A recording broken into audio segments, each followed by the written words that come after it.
টার পরিণতি কি হতে পারে? এই বিষয়গুলো নিয়ে আলোচনা করব, সম্ভাব্যতা নিয়ে। কিন্তু তার আগে বলে নেই যে এটা সম্ভব কিনা, আদৌ সম্ভব কিনা বা এটা যদি হয় তাহলে কি ধরনের পরিবেশ পরিস্থিতি তৈরি হবে? আপনারা জানেন যে যখন ২০০১ থেকে ২০০৬ সনে তারেক রহমান সাহেব একেবারে ক্ষমতার তুঙ্গে, তখন তাকে বাংলাদেশে বলা হতো রাজপুত্র।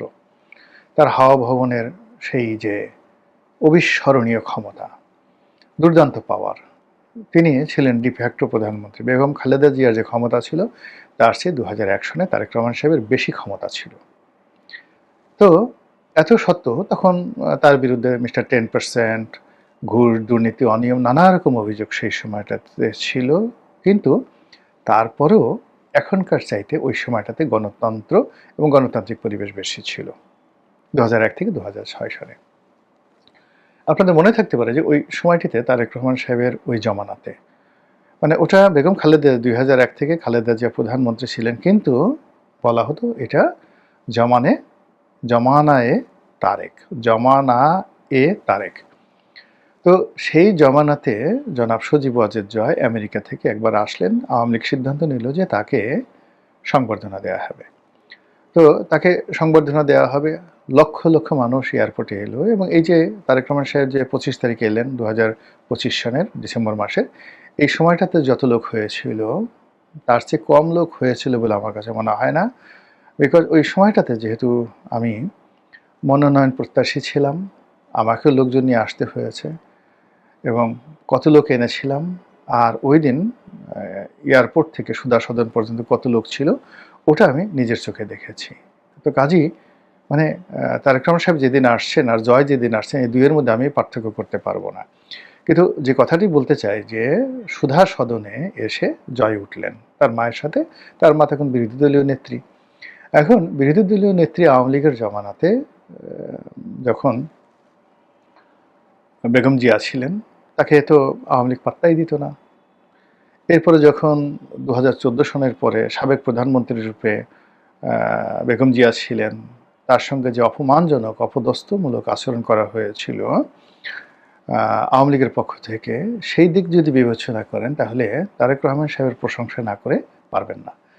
জয় এসেছেন, সেই সময়টায় জয়কে তিনি অভ্যর্থনা জানিয়েছিলেন, অভ্যর্থনা জানিয়েছিলেন। এটা আপনি ধরে নেন অভিনয়, এটা ধরে নেন নাটক, সিনেমা, যাই হোক না কেন। যেভাবে শেখ হাসিনা কোকোর মৃত্যুর পরে গেছিলেন, সবাই এটাকে অভিনয় বলে, কিন্তু এই অভিনয়টাকে ম্যাটেরিয়ালাইজ করা বিএনপির জন্য ওই মুহূর্তে লাভজনক ছিল। আর যদি সেটা করতেন ওই সময়টা, তাহলে ২০১৮ সনের ইতিহাস ভিন্ন হয়ে যেত। কোকোর মৃত্যুর পর পুরো বিএনপি ২০১৮ সনে ক্ষমতা আসতো এবং গণতন্ত্র এই যে এখন জনাব তারেক রহমান সাহেবকে গণতন্ত্রের প্রতি ফিরতে যান বের হয়ে যাবে। এত সহজ হবে না। যে খতগুলো তৈরি হয়েছে সেই খতগুলো তৈরি হতো না, একটা সিস্টেম সেখানে রান করে গিয়েছিল। তো আবার জয় যে সুযোগটি পেয়েছিলেন তারেক রহমান সাহেবের পক্ষ থেকে, ঠিক সেই সুযোগটি গ্রহণ করা হয়নি, অপমান করা হয়েছে। আজকে যিনি তথ্যমন্ত্রী হয়েছেন, যাকে বলা হয় মিস্টার জহিরুদ্দিন স্বপন, তিনি সহ আরও কয়েকজন, এরা সবাই তখন তারেক রহমান সাহেবের ঘনিষ্ঠজন ছিলেন। তাদেরকে বলা হতো হাওয়া ভবনের কুশীলব বা হাওয়া ভবনের কিংমেকার। এবং ওই সময়টাতে জহিরুদ্দিন স্বপনের কথায় মানে কি বলবো, তিনি মানে ১০-১২ জন মন্ত্রী পকেটে রাখতেন। তারেক রহমান সাহেবের ক্ষমতার কাছে, মানে তিনি, গিয়াসউদ্দিন আল মামুন, তাদের যে ক্ষমতা, তারপরে মিস্টার অপু ছিলেন, আরও কে কে যেন ছিলেন, ডিউক ছিলেন, ভীষণ রকম তাদের ক্ষমতা ছিল। তো এইরকম বাংলাদেশে মানে ডিফ্যাক্টো প্রাইম মিনিস্টারের রাইট হ্যান্ড জহিরুদ্দিন স্বপন, তিনি ফুলের তোড়া নিয়ে এবং একটি শুভেচ্ছা পত্র নিয়ে সুধা সদনের সামনে এসে জাস্ট ফকিরের মতো দাঁড়িয়েছিলেন এবং তিনি তখন সংসদ সদস্য। তাকে কিন্তু সম্মান করে ঘরের মধ্যে নেওয়া হয়নি, অভ্যর্থনা জানানো হয়নি এবং মর্যাদা দেওয়া হয়নি। অথচ উচিত ছিল তার সঙ্গে দেখা করা এবং তারেক রহমান সাহেবের শুভেচ্ছা গ্রহণ করে এবং তারেক রহমান সাহেবের শুভেচ্ছা উত্তর দেওয়া। এর কারণ হলো আপনি পৃথিবীতে যাকে তাচ্ছিল্য করবেন, যাকে তাচ্ছিল্য করবেন, আল্লাহ তাকে দ্বারাই আপনাকে শাস্তি দিবে। আপনি যাকে নিয়ে টিটকারি করবেন, মস্করা করবেন, সেই লোকের কাছে, পায়ের কাছে আপনাকে যেতে হবে। এই হলো দুনিয়ার অবস্থা। তো সেই ক্ষেত্রে দেখুন যে তারেক রহমান সাহেবকে বিএনপির লোকজন ঠাট্টা করেছে। এখন সেই বিএনপির লোকজন তাকে আব্বা আব্বা করে তার ধারের কাছে যেতে পারছে না। যে তারেক রহমান সাহেবকে আওয়ামী লীগের লোকজন ঠাট্টা মশকরা করেছে, এখন তারেক রহমান সাহেব যদি তাদেরকে ডাকেন, বিএনপিতে যোগদান করতে বলেন, কিংবা তাদেরকে একটু আশ্বাস বানিয়ে দেন, মুহূর্তের মধ্যে তারা আনন্দে গলায় দড়ি দিয়ে মরে যাবে, গাছের থেকে লাফ দিয়ে চিত হয়ে পড়ে যাবে। এগুলো বাস্তবতা, ক্ষমতাকেন্দ্রিক রাজনীতি। তো কাজেই এখন ওই যে অতীতে যে ভুলটি জয় করেছেন, যে ভুলটি শেখ হাসিনা করেছেন, তারেক রহমান সাহেবকে সেই ভুলটি করবেন? এটি হলো প্রশ্ন। তিনি যদি শ্রেষ্ঠতর হতে চান এবং এই শ্রেষ্ঠতর হওয়ার জন্য তাকে অতীতে তার সঙ্গে যারা ভুল করেছেন তিনি সেই ভুল করবেন না, উল্টো উদারতা দেখাবেন। খন্দকার দেলোয়ার অসাধারণ একটা কথা বলেছিলেন। 1/11-এর পর যখন 1/11-এর সময় বা শেখ হাসিনার জামানত, হোয়াট এভার মেবি, তো তিনি একটা কথা বলেছেন যে আমরা মন্দ কাজ করেছি তাই বলে কি আপনারা মন্দ কাজ করবেন? আমরা মন্দ কাজ করার ফলে তো এখন শাস্তি পাচ্ছি, আর এখন আপনারা মন্দ কাজ করলে তো ভবিষ্যতে শাস্তি পাবেন। এখন এই কথাটা আমার এখনো কানে বাজে।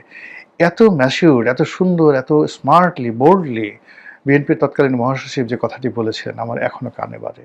তো এই ক্ষেত্রে যে ফোনের বিষয়টি অতীতে যে ঘটনাটি ঘটেছে, কখনো কোনো অবস্থাতেই তারেক রহমান সাহেবের কাছে জয় ফোন করতে পারবেন না, সম্ভব না এটা।